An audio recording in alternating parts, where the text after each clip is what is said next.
Gente, boa noite para todos. Retomando nosso estudo do Gênesis, hoje nós pretendemos encerrar esse sexto dia, fazer algumas considerações sobre o final do sexto dia, para que a gente possa entrar no sétimo dia. E aí encerrar essa narrativa que toma quase que o capítulo 1 inteiro e parte do capítulo 2 do livro Gênesis. No capítulo 2, depois dos primeiros versículos que encerram esses 7 dias da criação, o texto dedica uma atenção especial a Adão. E a história começa, a história humana, a partir dessa figura simbólica que é Adão. O interessante aqui no final do sexto dia, que são os versículos 28 do capítulo 1 em seguinte, diz assim: Deus os abençoou, ao homem e sua mulher, e lhes disse: sede fecundos, multiplicai-vos, enchei a terra e submetei-a. Dominai sobre os peixes do mar, as aves do céu e todos os animais que rastejam sobre a terra. A primeira coisa que eu queria chamar a atenção aqui, que no versículo 27 foi dito assim: Deus criou o homem à sua imagem, a imagem de Deus ele o criou, homem, macho e fêmea os criou.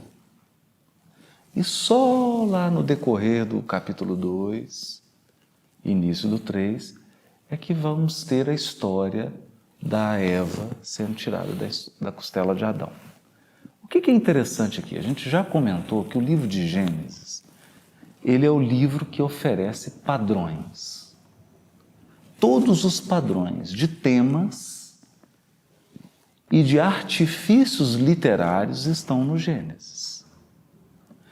E aqui nós vamos encontrar um grande artifício literário, especificamente da literatura hebraica, que é a narrativa em círculos concêntricos. Então, você diz uma coisa, Deus criou o ser humano, macho e fêmea os criou. Disse sinteticamente. Está tudo dito. Aí mais para frente ele vai repetir e contar a história de como que a mulher foi criada da costela de Adão. Como foi essa criação? Essa bipolaridade, não é? De homem e mulher, macho e fêmea. Então é importante a gente ficar atento para isso, porque se você ler o Evangelho de João, esse expediente vai ser utilizado o tempo inteiro. O tempo inteiro. Paulo também faz a mesma coisa. Ele diz sinteticamente, aí vai desenvolvendo. Desenvolve um pouquinho, depois repete, desenvolve um pouco mais, repete, desenvolve um pouco mais. Está sempre repetindo, mas a repetição nunca é uma repetição absoluta. Ela sempre acrescenta um elemento novo. Então dá a ideia, e o seu Honório adorava isso, né? Dá a ideia de uma espiral. Que ela vai repetindo, mas vai abrindo, como se ela fosse ascendendo e alcançando contornos cada vez maiores. Então é importante destacar isso aqui, que é um padrão literário de Gênesis, e ele vai se repetir. Mas o que nos chama a atenção aqui é que, se os animais foram criados no quinto dia, o homem foi criado no sexto dia. O homem, ser humano. O ser humano. E no final aqui do sexto dia, há uma ordem para que o ser humano domine sobre as demais espécies, animais e vegetais. Bom, se nós formos fazer uma interpretação assim, literária, básica, quase que literal, de fato é isso que acontece. Então, os seres humanos aprenderam a cuidar do gado, de outros animais, desenvolver a pecuária, etc, etc. Aprenderam a manipular o solo, as espécies de plantas, vem a agricultura. aprende a interferir em aspectos da Terra, do planeta, no solo, no clima, etc, etc. Então a gente percebe que essa espécie, a espécie humana, é aquela que mais interfere na biosfera. Às vezes de uma maneira até deletéria demais, muito agressiva, mas é a espécie dominante. É ela que muda os rumos do processo evolutivo que, se ocorresse de maneira automatizada, sem interferência da inteligência humana, demoraria muito mais ou seguiria outro curso. A evolução tomaria outros caminhos. Então a gente constata isso. Mesmo o autor de 3.000 anos atrás era capaz de constatar isso. Quando olhava ali os pastos, a agricultura, o homem manipulando as plantas, os cultivos de vegetais, etc. O homem cuidando de certos animais, extraindo deles o alimento, a locomoção, etc. Ele percebe que essa espécie, a espécie humana, ocupa uma posição especial no projeto da criação. Ok. Mas nós podemos avançar também, agora com o auxílio da chave espírita. Lembrando aquele conselho de Kardec lá na introdução do Evangelho segundo o Espiritismo, quando o codificador diz assim: muitos pontos da Bíblia, dos Evangelhos e dos autores sacros em geral, somente são ininteligíveis, ou seja, incompreensíveis, por falta da chave que faculte o entendimento. Essa chave está completa no Espiritismo, no sentido de que Espiritismo não no sentido de movimento espírita, mas Espiritismo no sentido das leis que regem o mundo espiritual. Então essa declaração de Kardec não é uma declaração que estabelece um privilégio para o movimento espírita ou em detrimento das demais religiões. Não. Ele está dizendo que o conhecimento das leis que regem o mundo espiritual, e o conjunto dessas leis é o Espiritismo, é a ciência espírita, faculta a chave para que a gente entenda o texto bíblico. E hoje nós vamos experimentar isso aqui. Quando a ordem divina de domínio chega ao ser humano, dominai sobre os répteis, os animais, quais as implicações espirituais disso? O que nós podemos extrair para além disso? Então eu selecionei aqui 2 textos de André Luiz que estão no Evolução em 2 Mundos. O primeiro deles está no capítulo 3, num item do capítulo 3 chamado Evolução no Tempo. André Luiz diz assim: é assim que dos organismos monocelulares aos organismos complexos, em que a inteligência disciplina as células, colocando-as a seu serviço, o ser viaja no rumo da elevada destinação que lhe foi traçada do plano superior, tecendo com os fios da experiência a túnica da própria exteriorização, segundo o molde mental que traz consigo, dentro das leis de ação, reação e renovação, em que mecaniza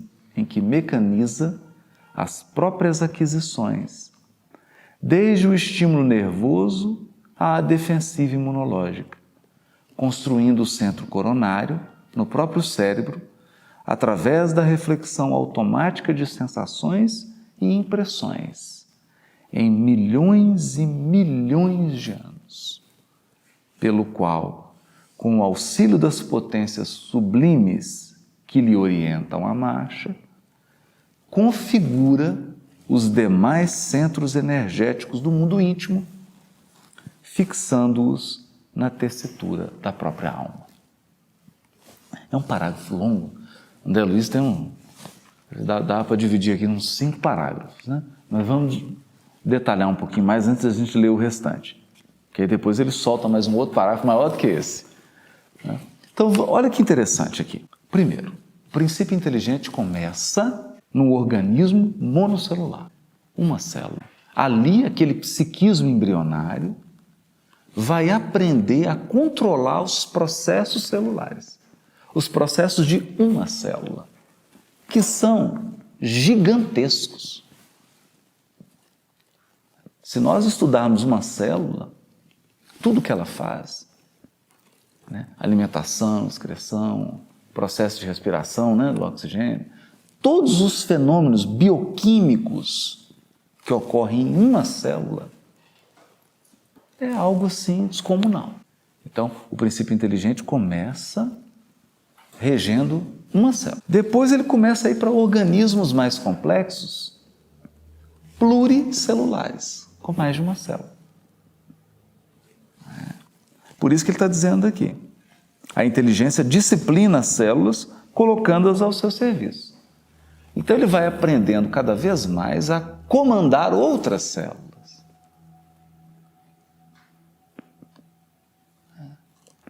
E assim ele começa uma viagem traçada pelo plano superior, que é a viagem evolutiva, a viagem da evolução. Não é? Então, com isso, o que ele faz? À medida que ele adquire experiência, ele vai tecendo uma túnica, que é o perispírito. É o seu corpo. O corpo físico, original. Porque o nosso corpo físico, propriamente dito, é uma veste do perispírito. O corpo físico, propriamente dito, é o perispírito. Por quê? Kardec nos ensina que ele é formado dos elementos do orbe, portanto, indo a outro orbe ou vindo de outro orbe, precisa recompor isso. André Luiz vai trabalhar o tema no livro Entre a Terra e o Céu e no livro Libertação, dizendo a mesma coisa. Uma tessitura plástica, um corpo extremamente plástico, mas formado da substância do orbe. Segundo um molde que é o corpo mental. E aí ele não entra em detalhes do corpo mental, porque nós não conhecemos nem 5% do corpo espiritual, do perispírito. Não dá para avançar para o corpo mental, não temos a menor condição, né? Nós estamos ainda sem instrumento para medir, para avaliar o perispírito e as propriedades do perispírito. Nós sabemos que tem um molde ali que é mais perceptível quando ocorre o processo de... quando ele se encolhe, né? Ele sofre uma regressão, que é no momento que vai reencarnar, uma miniaturização, quando reencarna, e no processo de desencarnação. Porque quando você desencarna, o perispírito também, no momento da desencarnação ali, ele é preparado, ele vai sendo composto, como se fosse um feto. Né? Processo que, segundo André Luiz, pode demorar dias, horas, dias, meses, anos, dependendo da consciência que está desencarnando, do estágio evolutivo dela. Anos aí, claro, nós estamos pensando numa inteligência bem rudimentar, né? Vai formar isso.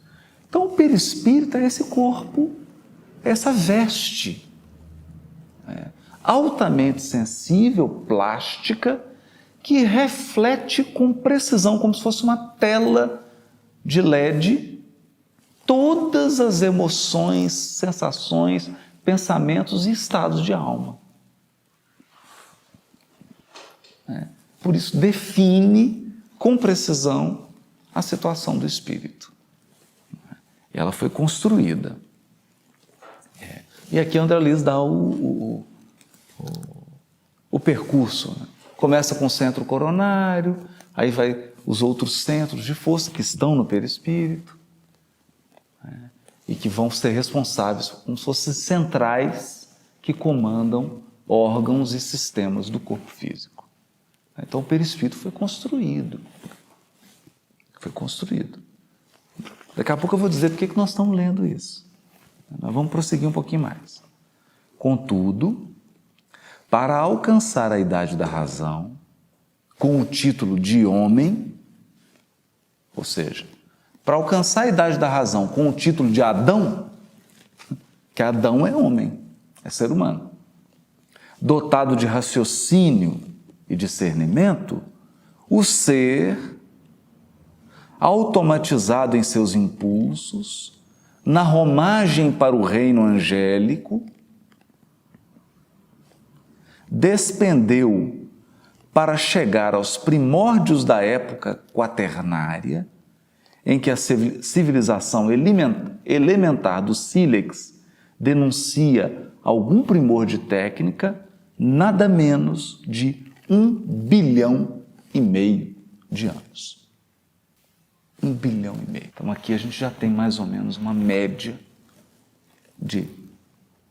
do princípio inteligente. Para ele sair de um organismo monocelular até chegar a um primata da era do sílex, da Idade da Pedra. De um organismo monocelular à Idade da Pedra, 1,5 bilhão de anos. É claro que isso aqui não é um número absoluto. É uma média que a espiritualidade tem, né?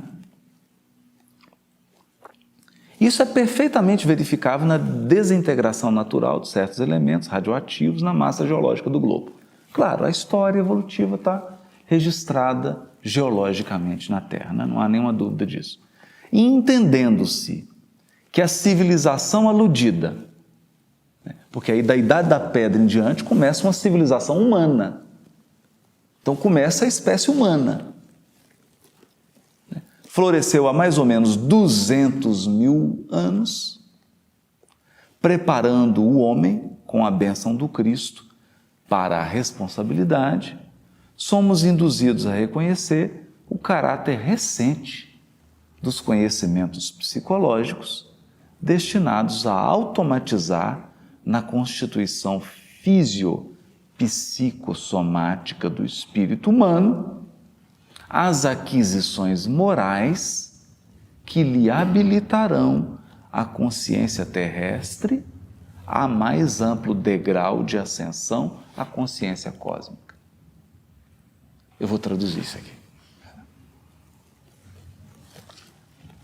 O que o André Luiz disse aqui?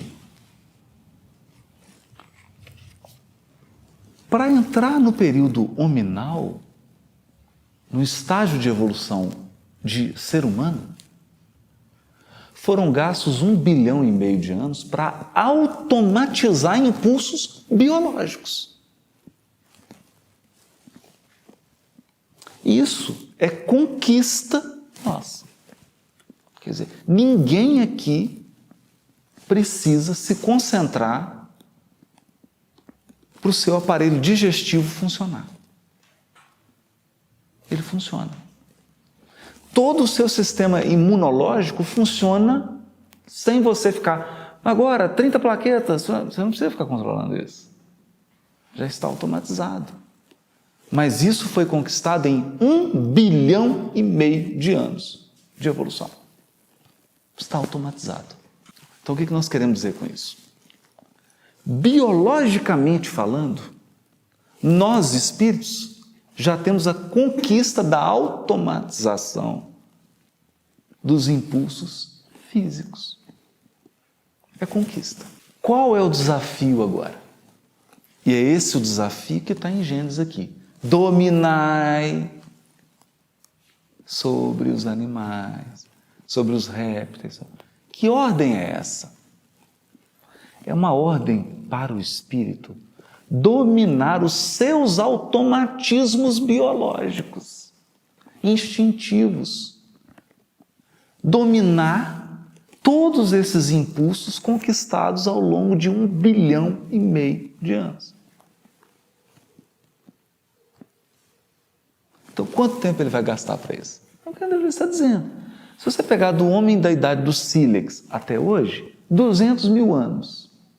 Mas nós não podemos dizer que a moralidade do homem da pedra é como a nossa. Então, nós temos aí o quê? 25, 30 mil anos de experiência moral. Contra 1,5 bilhão de experiência instintiva, evolutiva, que fixou os automatismos biológicos. Então, o que é isso? Isso não é nada, não é nada. E é importante para que a gente coloque a evolução dentro de um quadro. Porque às vezes nós vamos falar sobre transição planetária e as pessoas ficam apavoradas porque a Terra não se tornou perfeita em 20 anos, em 100 anos. Como é que nós vamos pular de um estágio em que nós somos humanos, na tentativa de dominar o passado ancestral animal, porque nós estamos em luta com a animalidade. Essa é a nossa posição. Espíritos numa jornada ascensional para alcançar o reino angélico, porque no reino angélico os automatismos morais são como os nossos automatismos biológicos. Então, a caridade no anjo, ele não despende esforço mental para ser caridoso, como nós não despendemos esforço para respirar. É natural.